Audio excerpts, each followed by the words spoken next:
Nakote ang 3 high-value individual sa isinagawang bypass operation matapos makumpiskahan ng mahigit 600,000 pisong halaga ng shabu sa Sasmuan, Pampanga.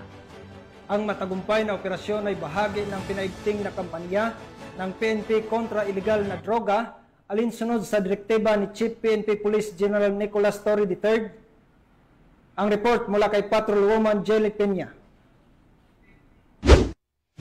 Isang matagumpay na anti-illegal drug operation ang sinagawa ng mga operatiba ng Police Regional Office 3 na nagresulta sa pagkakaaresto ng 3 high-value individuals na sangkot sa pagbebenta at pag-iingat ng pinagbabawal na gamot na nagkakahalaga ng mahigit 600,000 pesos sa kahabaan ng Jupiter Street, Barangay San Nicolas II, Sasmuan, Pampanga, bandang 1:00 ng madaling araw nito lamang ika-11 ng Hulyo taong kasalukuyan.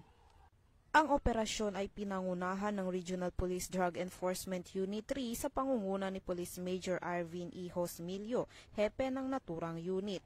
Katuwang ang Regional Special Operations Group, Provincial Intelligence Unit ng Pampanga at Sasmuan Municipal Police Station.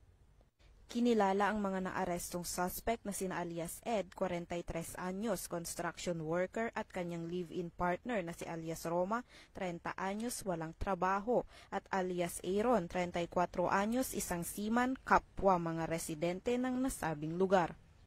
Ang operasyon ay resulta ng matyagang intelligence build-up laban sa mga high-value individuals na sangkot sa illegal drug trafficking sa rehiyon.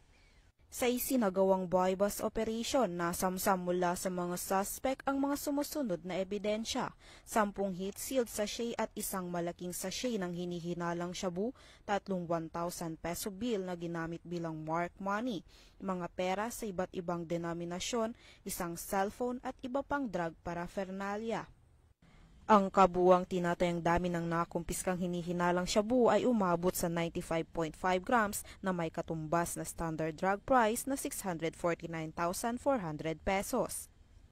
Ang inventaryo at pagmamarka ng mga nakumpiskang ebidensya ay sinagawa sa lugar ng insidente sa presensya ng mga naarestong suspect at mga saksi.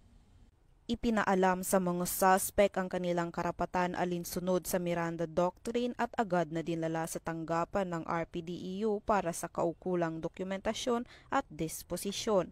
Sila ay sasampahan ng mga kasong paglabag sa Section 5 at Section 11 ng Republic Act 9165 o ang Comprehensive Dangerous Drugs Act of 2002.